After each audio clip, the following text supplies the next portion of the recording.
então agora a liderança nos ensinos de Jesus. O texto 1, já entramos direto nele. Jesus, ele desenvolveu uma liderança inter e intrapessoal. Interpessoal e intrapessoal. Inter é entre as pessoas e intra é dentro. Ele queria, se vocês estiverem em mim, eu estiver em vós. Então, Jesus iniciou o seu ministério terrestre buscando pessoas que o seguissem e estivessem com ele em suas peregrinações em prol do reino de Deus. Então, os evangelhos relatam esse início. E o que Marcos escreveu? Vamos ler? E andando junto ao mar da Galileia, viu Simão e André, seu irmão, que lançavam a rede ao mar, pois eram pescadores. E Jesus lhes disse: Vinde após mim, e eu farei que sejais pescadores de homens. E deixando logo suas redes, o seguiram. E passando dali um pouco mais adiante, viu Tiago, filho de Zebedeu, e João, seu irmão, que estavam no barco consertando as redes, e logo os chamou. E eles, deixando seu pai Zebedeu no barco com os empregados, foram após ele. Então, essa convocação de Jesus para esses pescadores junto ao mar da Galileia, que é Simão Pedro, André, Tiago e João, tinha por objetivo desenvolver uma relação interpessoal para torná-los aptos a continuarem a obra no reino de Deus como líderes, não? Eles seriam líderes no futuro. Após esses primeiros convocados, Jesus continuou em busca de outros, conforme relata em Marcos 2, e tornou a sair para o mar, e toda a multidão ia ter com ele, e eles os ensinavam. E passando viu Levi, filho de Alfeu, sentado na alfândega, e disse: Segue-me, e levantando-se o seguiu. Então, o Evangelho de Marcos diz que sob essa chamada dos 12 homens para que estivessem com Jesus, a partir de então, o texto diz literalmente: e subiu ao monte e chamou para si os que ele quis, e vieram a ele. Notemos que Jesus chamou e escolheu individualmente cada um dos homens que ele quis para o servirem e se tornarem líderes do futuro. Veja bem, essas chamadas são chamadas específicas. A chamada para a salvação, ela é universal. Todos são chamados para a salvação. Mas a chamada para a liderança é quem Deus quer. Ok? Então, na verdade, quando você olha para o Novo Testamento, você vê que todo crente, ele tem em si já uma chamada para fazer a obra de Deus, para executar a obra.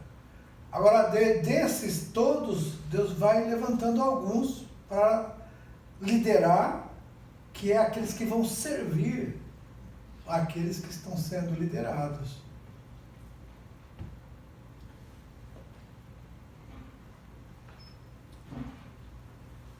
Então diz esse evangelho que, na verdade, Jesus estava fazendo ali, ele subiu ao monte, chamou o que eles quis.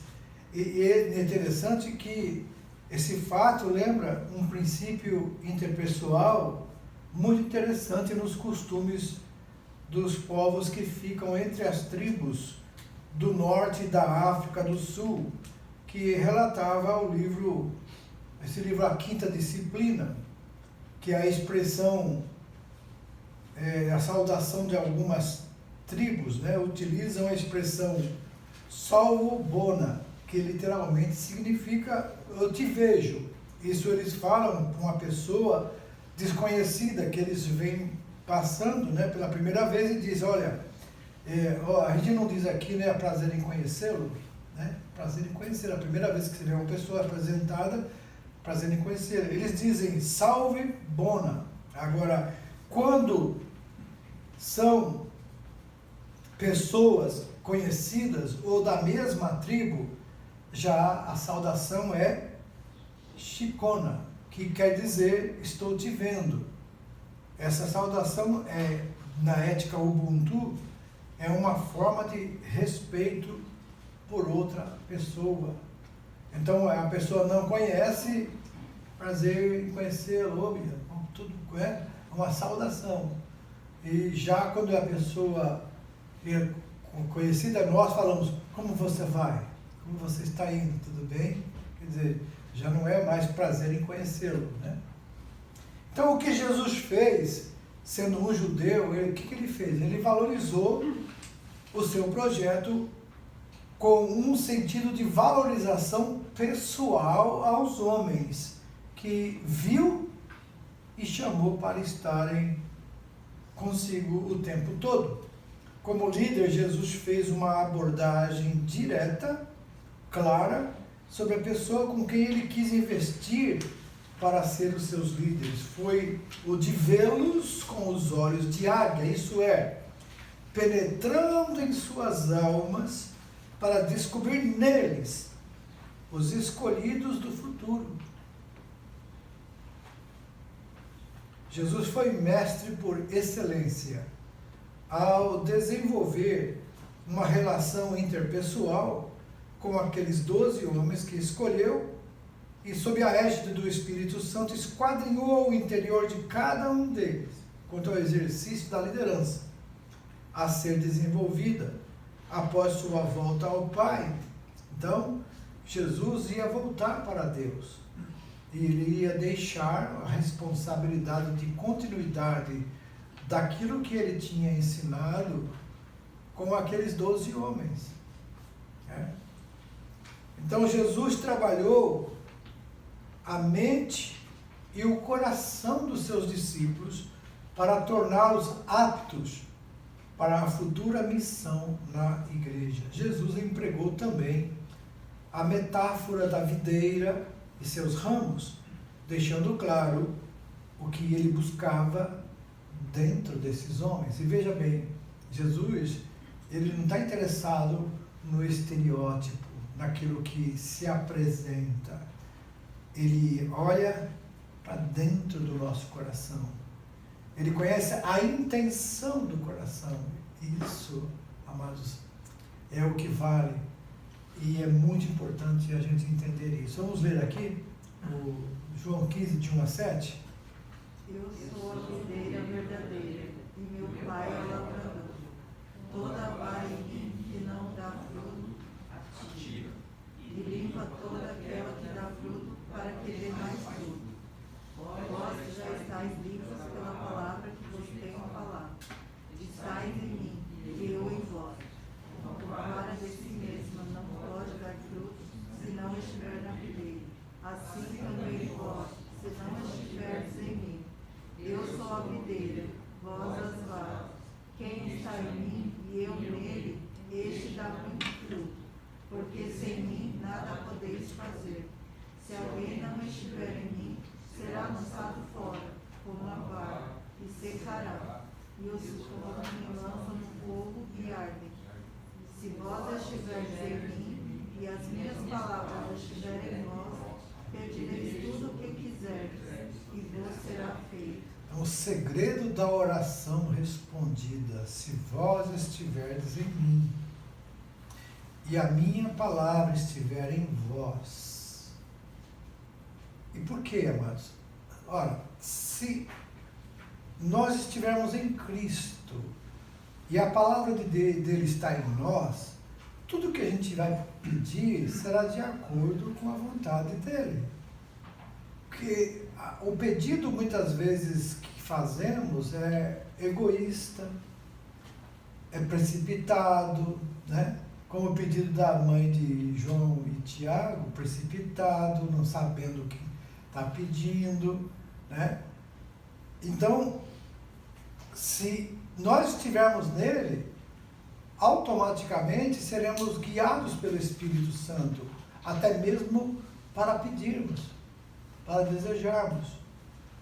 Os nossos desejos, nós devemos colocar na balança. Será que não é um desejo egoísta? Será que eu não estou pensando somente em mim e os outros? Então, para como saber disso? Jesus falou, se você estiver em mim, a minha palavra estiver em vós, tudo que você pedir será feito. Por quê? Vai ser um pedido de acordo com a vontade de Deus, ok?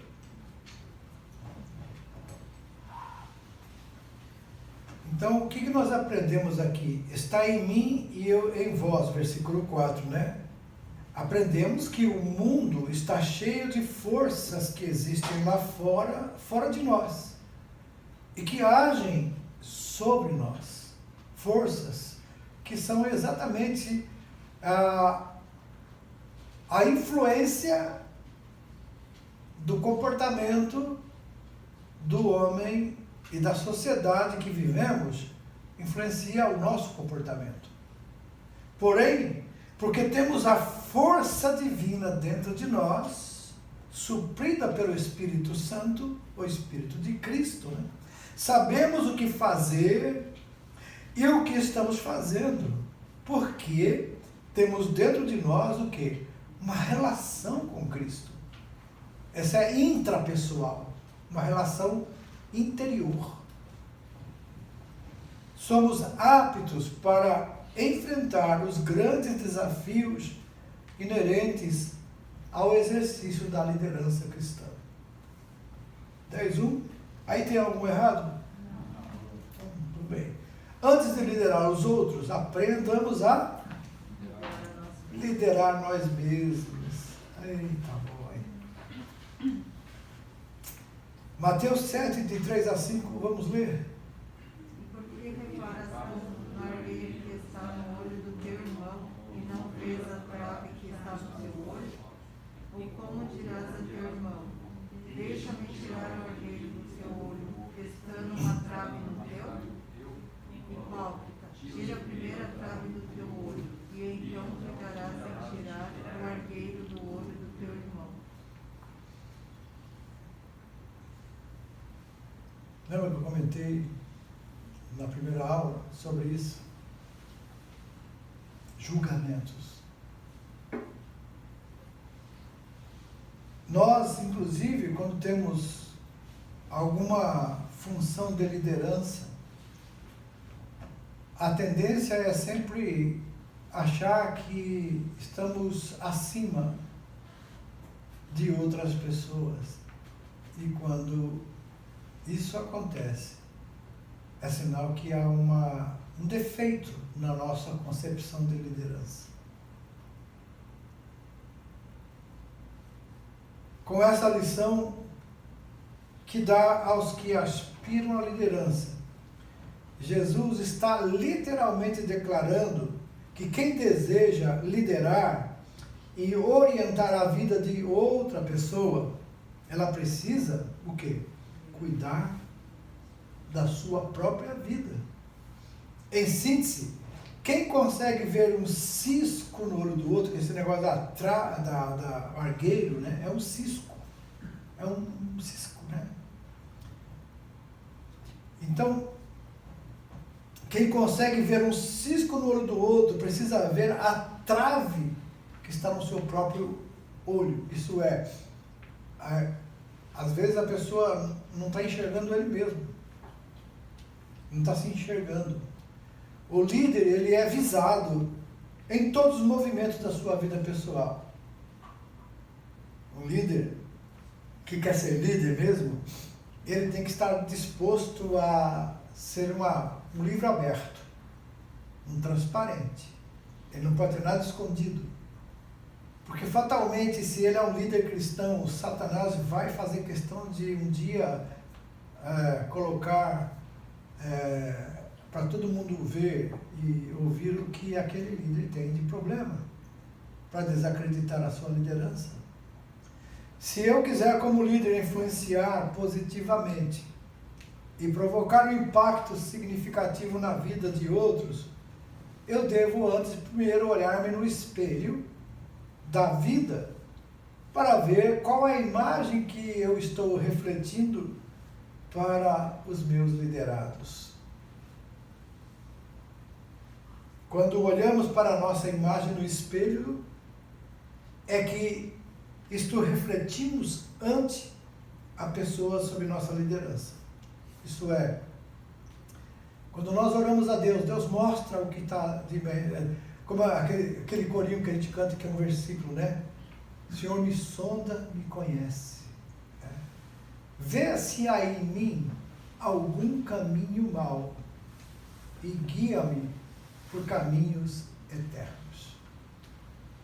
Então, quando a gente faz essa oração, a gente sempre, quando vai julgar alguém, deve pensar nisso. E eu? E eu? Isso é o espelho da alma. Será que eu tenho feito? Será que o que essa pessoa... Lembra aquela frase? Não condene o seu irmão, o próximo, só porque ele peca diferente de você. Se a gente lembrar disso, a gente não vai julgar, porque se eu estou conseguindo enxergar o pecado do meu irmão, quem sabe eu não estou querendo esconder o meu. No ministério pastoral, o pastor tem a missão de avaliar pessoas para informá-las como podem elas mudar e corrigir as suas dificuldades pessoais. Para tanto, o pastor precisa não apenas olhar-se no próprio espelho moral e espiritual, mas espelhar também sua imagem no conselheiro para quem o busca.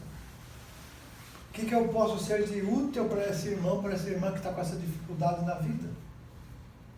Julgar e condenar é simples, é fácil, mas tratar da ferida demora mais.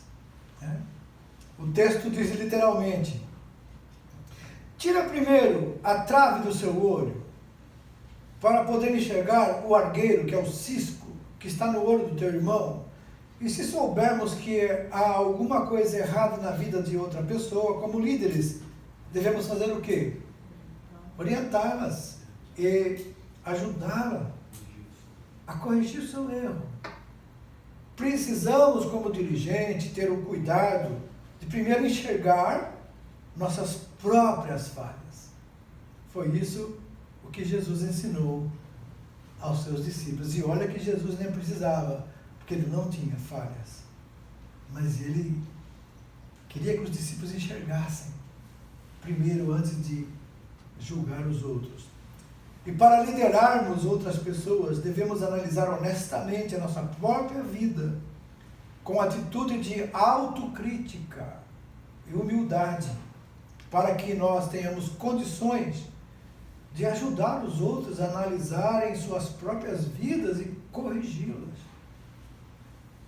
O líder cristão, verdadeiramente comprometido com Cristo, deve esforçar-se ao máximo para neutralizar as traves morais da sua própria vida, procurar eliminar os ciscos, mesmo que imperceptíveis aos olhos humanos. Isso é, muitas vezes nós temos também, que são ciscos também. Mas a gente precisa enxergar isso também, para que nós possamos eliminá-los antes de falar para alguém: você está com um cisco no olho, e se você está com um também, né? Então, na verdade, os ciscos imperceptíveis, ou as traves, né, do olho humano, que bloqueiam o caminho que leva às respostas e soluções. Jesus deixou esse princípio. Na realidade, antes de querermos liderar outros, devemos fazer a nossa própria autoliderança, no sentido de olharmos para nós mesmos, para nossas falhas e procurar corrigi-las. Então, a grande lição que Jesus deixou para os seus futuros líderes é que antes de liderarmos outros, devemos olhar para o espelho da nossa alma, para não sermos chamados de hipócritas, pelo Senhor, como ele fez com os escribas e fariseus. Jesus, ele chamou: vocês são hipócritas. Até a palavra fariseu hoje, quando alguém chama, você é um fariseu, Sabe o que a pessoa está dizendo? Você é um hipócrita. Quando na verdade fariseu não quer dizer hipócrita. Mas Jesus condenou os fariseus exatamente porque eles tinham uma religiosidade, impunham coisas para os homens e ele mesmo não faziam. Hipocrisia.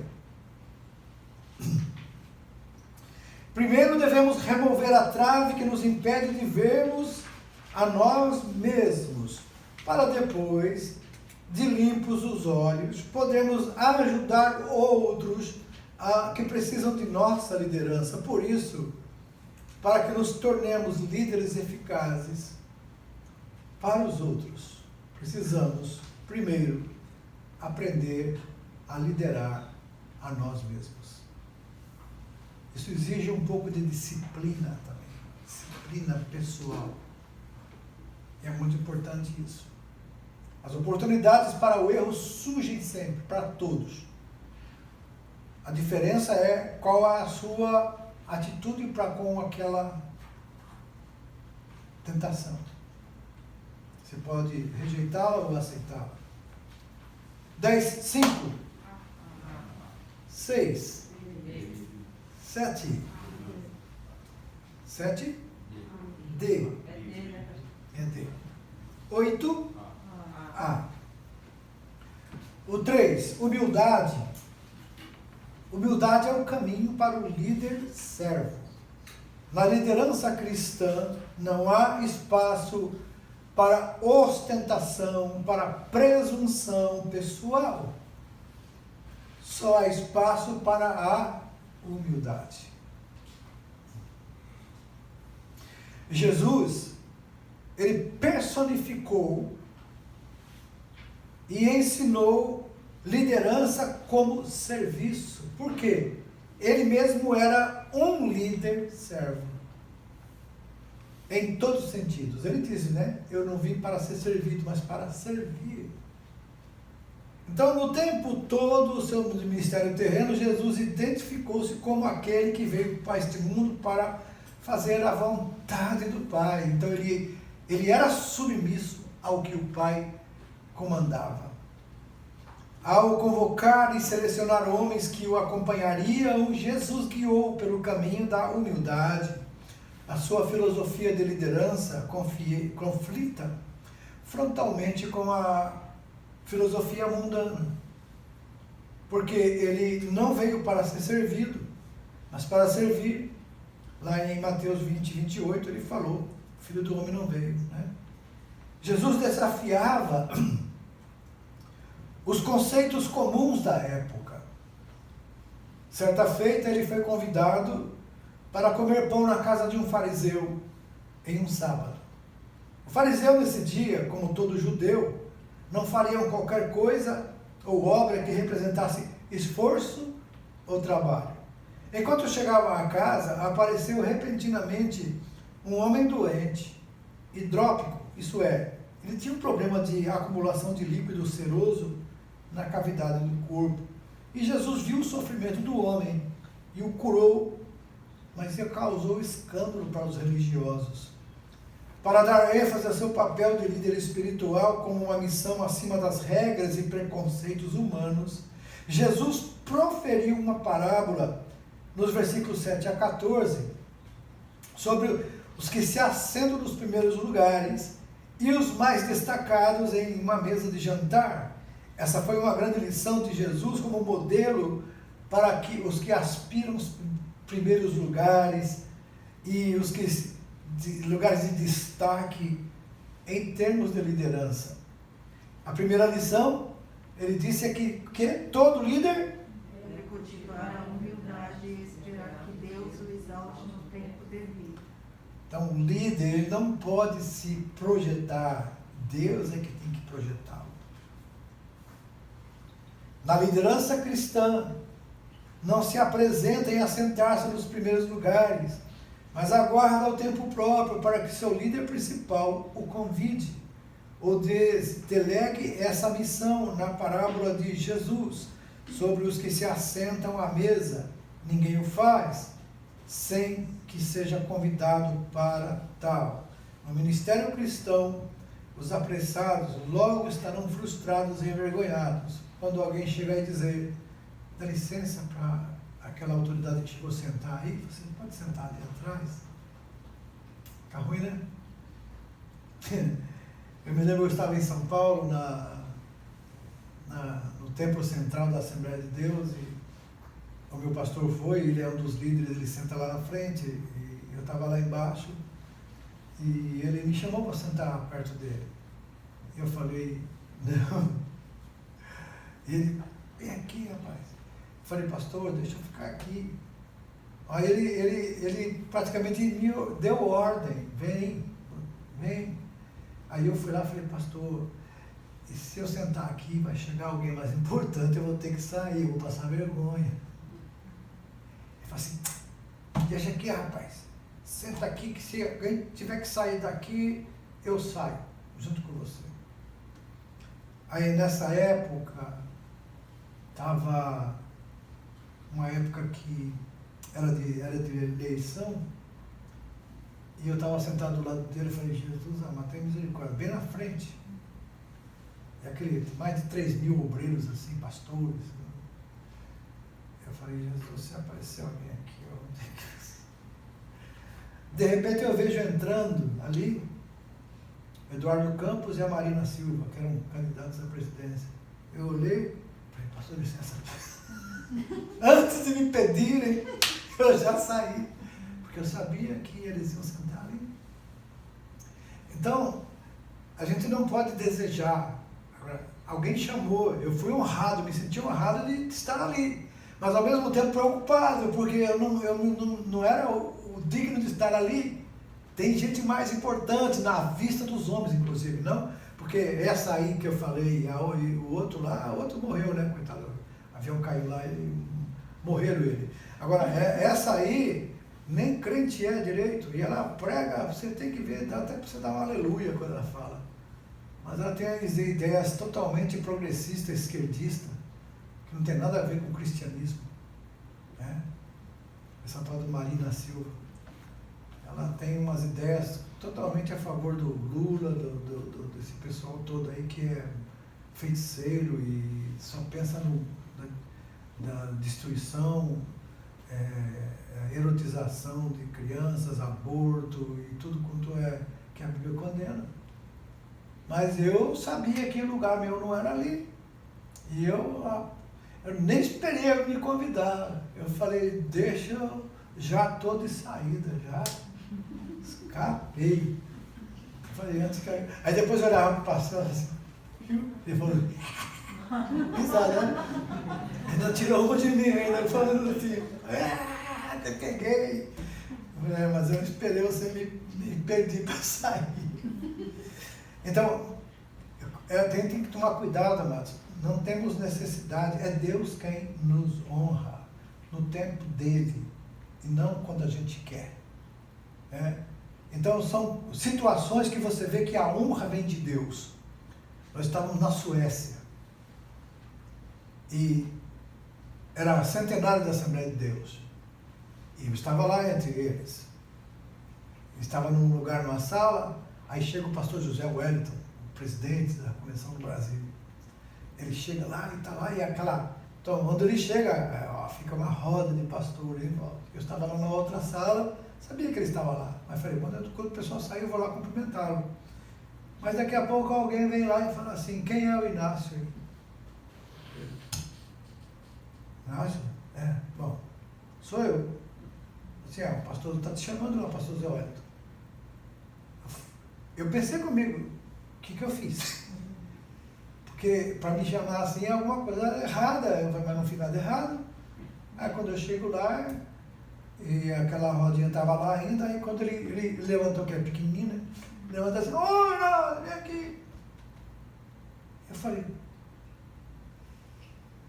pastor, o que foi?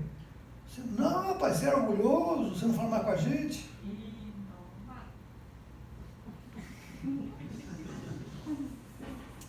Eu falei: como que diz? Quem sou eu, pastor?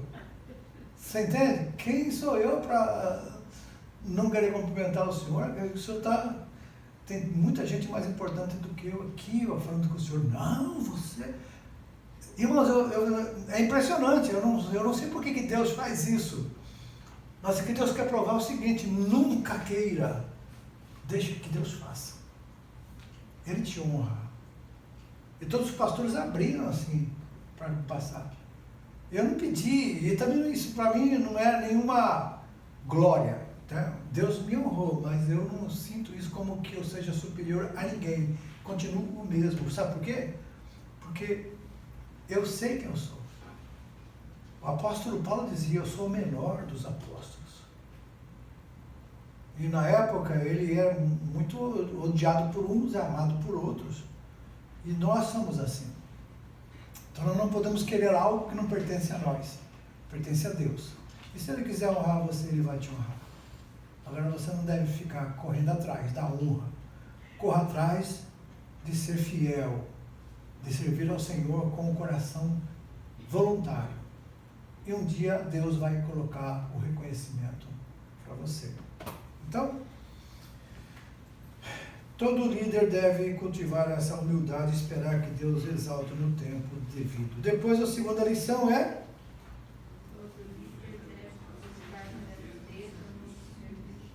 grandeza no serviço humilde. O que é isso? Nenhum servo é dono de si mesmo, mas ele cumpre seu papel sem esperar recompensa. Porque antes de tudo, procura servir. Esse é o segredo. Porque o prazer está no servir e não no ser servido. No episódio de Tiago e João terem buscado a grandeza em prejuízo dos demais colegas, Jesus definiu que era a grandeza do reino de Deus. O que era? O homem também não veio para ser servido, mas para servir. Então pronto. Se esse é a palavra de Jesus, eu tenho que tomar, você e nós temos que tomar essa palavra para nós. Ele é o nosso mestre, ele é o nosso líder maior, e através dele é que nós devemos viver. Então isso aqui tem que ser algo do coração, e não apenas para mostrar, mas de coração, irmãos. Isso é, estar dentro de mim, não querer essa busca por grandeza. A minha alegria é servir e o Senhor me achará um servo bom e fiel. Né? O ponto-chave da lição de Jesus naquele episódio foi mostrar a todos os seus discípulos que antes da grandeza vem o papel do servo não é buscar satisfazer os seus próprios interesses, mas o de satisfazer os outros pelo serviço espontâneo. Irmãos, isso é automático. Quando você começa a ajudar as pessoas, se preocupar com as pessoas, atender as necessidades das pessoas, automaticamente elas retornam. Automaticamente elas conversam entre elas sobre as atitudes. E você será honrado por elas, porque você fez com o coração sem procurar. Agora, quando você quer ser servido, as pessoas julgam você um chefe. E tem aqueles que gostam de bajular. A bajulação é uma coisa feia. É uma coisa horrível. Pessoas que, sabe, amados, tem pessoas que até por brincadeira, a gente fala assim, né? Tá um líder ali passando assim: pastor, você já vai embora? Já, ó pastor, o senhor vai sair, né? Mas se lá embaixo o senhor espirrar, saúde, viu?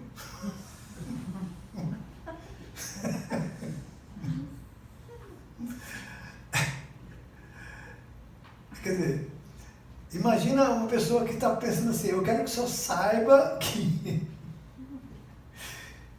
eu não estarei lá perto, mas se acontecer, saúde, tá bom? Então isso é um tipo de bajulação que não é desnecessária. Nenhum líder, mas ele gosta de bajulador. Ele tem medo do bajulador. O bajulador sempre bajula, ele fica para tentar conquistar algo para ele. Agora, o que serve com fidelidade, e a gente nota e sabe que está fazendo para o Senhor, acompanhando o nosso trabalho, e não fazendo para conquistar algo de nós. Isso dá para perceber. Então, todo líder deve, antes de querer ter os pés lavados por seus liderados, lavar primeiro os pés deles. Hoje que Jesus deu o exemplo, né? Se eu, sendo mestre, e vocês me chamam de mestre, e vocês estão certos porque eu sou, e eu lavei os seus pés, então faça também isso uns com os outros. Então Jesus não apenas tomou a bacia, mas ele também, ele cingiu-se, isso é, ele se preparou para trabalhar na prática. Tomou a forma de servo, literalmente, se pôs a lavar os pés, demonstrou sua capacidade de liderança serviçal para realizar uma grande obra de obediência a Deus. 9. E o resto? O poder das pequenas coisas no exercício da liderança. Mais uma vez, Jesus manifesta a sua sabedoria através de parábolas. E ao apresentar o quê? A semente de mostarda. Interessante isso, né, Max? Você já tinha pensado dessa forma, nessa parábola? Vamos ler a parábola aí? Outra parábola nos dizendo: o reino dos céus é semelhante a um grão de mostarda que um homem, pegando dele, semeou no seu campo, o qual é realmente a menor de todas as sementes, mas crescendo é a maior das plantas e faz-se uma árvore, de sorte que vêm as aves do céu e se aninham nos seus ramos. Então veja bem, essa parábola, ela contém ensinos importantes para o que deseja sucesso no exercício da liderança. Então, essa parábola mostra na figura da semente de mostarda o quê? Algo escondido no interior.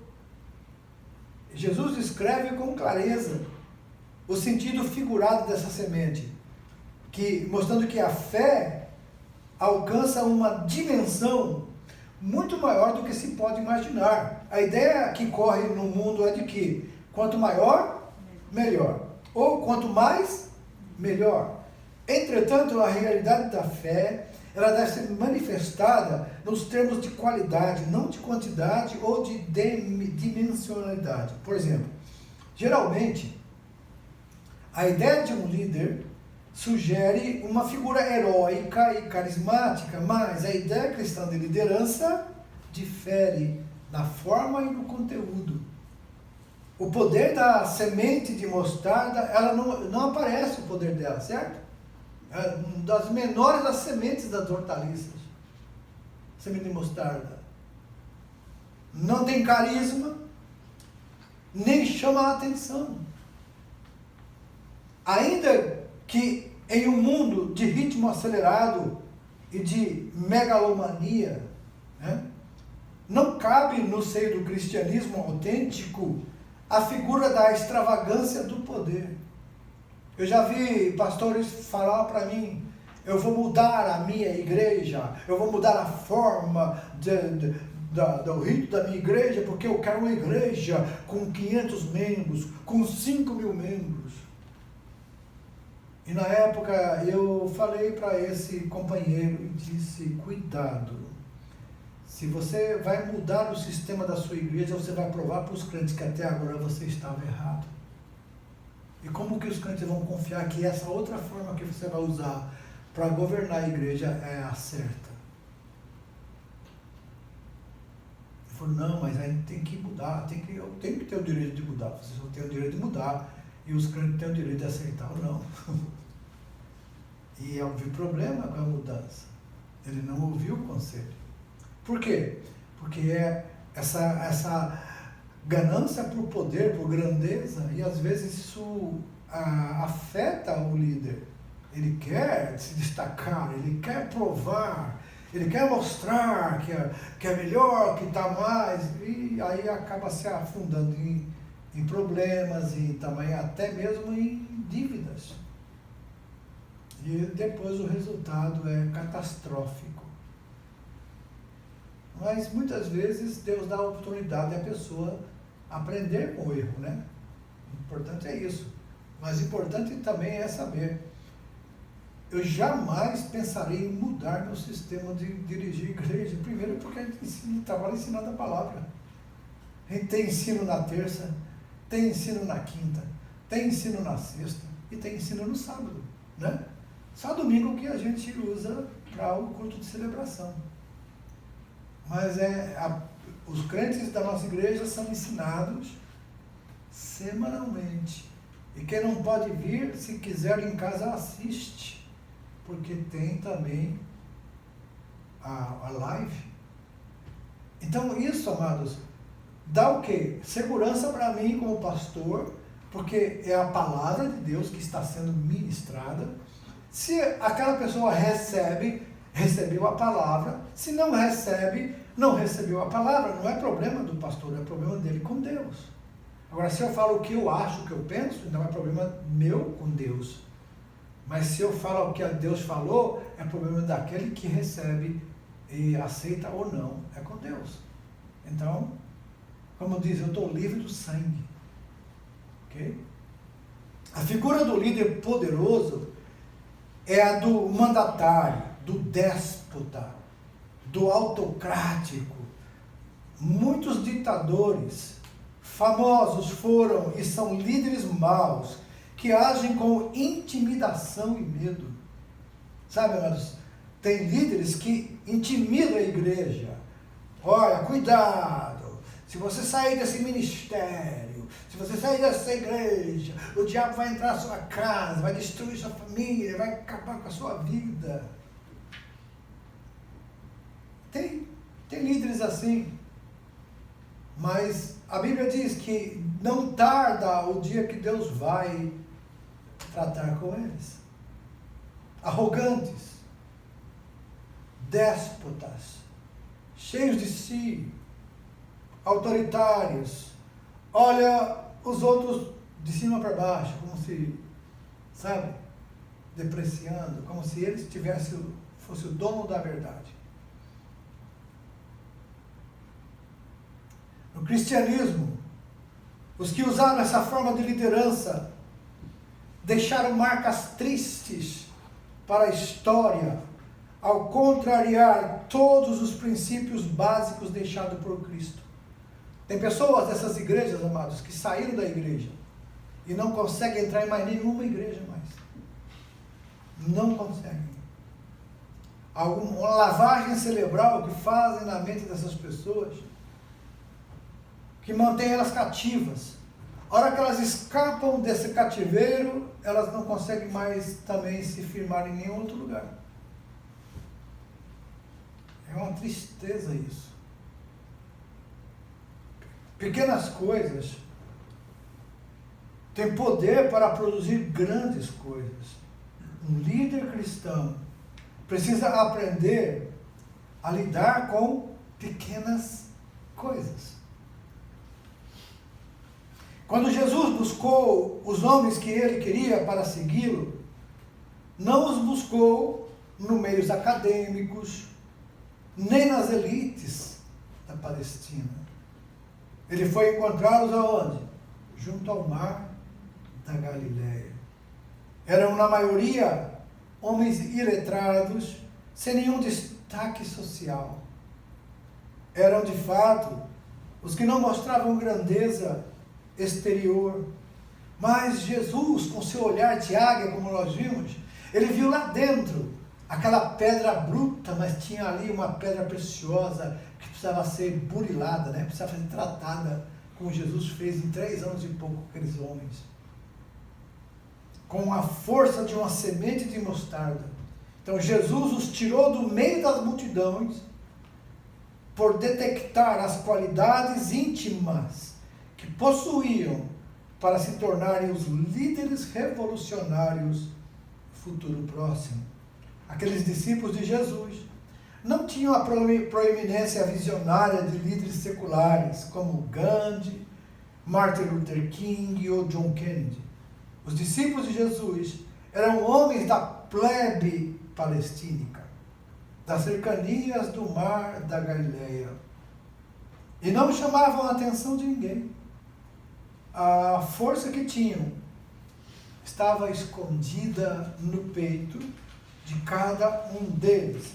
Eram como pedras preciosas no fundo da terra. E Jesus foi um líder capaz de germinar no coração de cada um o potencial de liderança que foi demonstrado especialmente nos Atos dos Apóstolos e a grandeza da semente de mostarda que estava no seu interior. A lição de Jesus nessa parábola está em mostrar que todos somos limitados como seres humanos e o que basta que tenhamos uma fé em Deus com a qualidade do grão de mostarda para fazermos grandes coisas. Não devemos nos preocupar, em termos de liderança, com a busca de coisas irreais, grandiosas, porque o que há de menor tamanho pode ser a fonte de grandes resultados. Isso é liderança cristã. O apóstolo Paulo escreveu aos Gálatas, o quê? Por quê? Se alguém cuida de ser alguma coisa, não sendo nada, engana-se a si mesmo, mas prova cada um a sua própria obra, e terá glória só em si mesmo e não no outro. E, amados, encerrando então esse livro, nós vimos como é importante estudar a palavra de Deus. Para nós líderes, como é importante entender o que realmente é uma liderança cristã. Compreender que todos somos falhos e que o exemplo nosso maior é Jesus Cristo, e aprender com ele que ele disse: eu não vim para ser servido, mas para servir e dar a minha vida em resgate de muitos. Exige renúncia pessoal, renúncia familiar, renúncia de bens materiais, renúncia de liberdade para fazer o que quer e uma disposição para fazer com alegria, não por imposição ou constrangimento, a vontade de Deus. E sendo assim, o povo percebe, a igreja sabe, quando o pastor trabalha por imposição, por constrangimento, por necessidade, ou quando faz por amor. E aí então, quando as pessoas percebem que é por amor, aí eles não duvidam, não ficam cobrando, não ficam criticando, mas ajudam em oração, se prontificam em auxiliar. E nós temos isso na nossa igreja. Eu louvo a Deus pela vida de todos os obreiros, irmãos e irmãs, que estão sempre dispostos a vir aqui e ajudar em todas as áreas, tanto nos cooperadores, como as irmãs cooperadoras que vêm para a igreja, que arrumam, que enfeitam a igreja, que fazem o trabalho. Isso não tem preço, amados. Isso é uma gratificação para o pastor, uma alegria no coração saber que sempre estará disponível os irmãos que querem estar ajudando, abençoando a igreja do Senhor. E eles fazem isso por quê? É por imposição? Não, é por alegria, porque a alegria do Senhor é que nos dá essa força e fazemos a obra do Senhor com um coração sincero. Deus os abençoe. 10, 13, 14 e 15, 16, D, tudo é D. 3D, só o de cima que é o C, né? O 17, 18, e 19 e 20. C, glória a Deus, mais uma vitória para vocês, hein? Mais um livro terminado. E o próximo agora é? Evangelismo e missões. Glória a Deus. Vamos aprender a evangelizar, né? Com amor.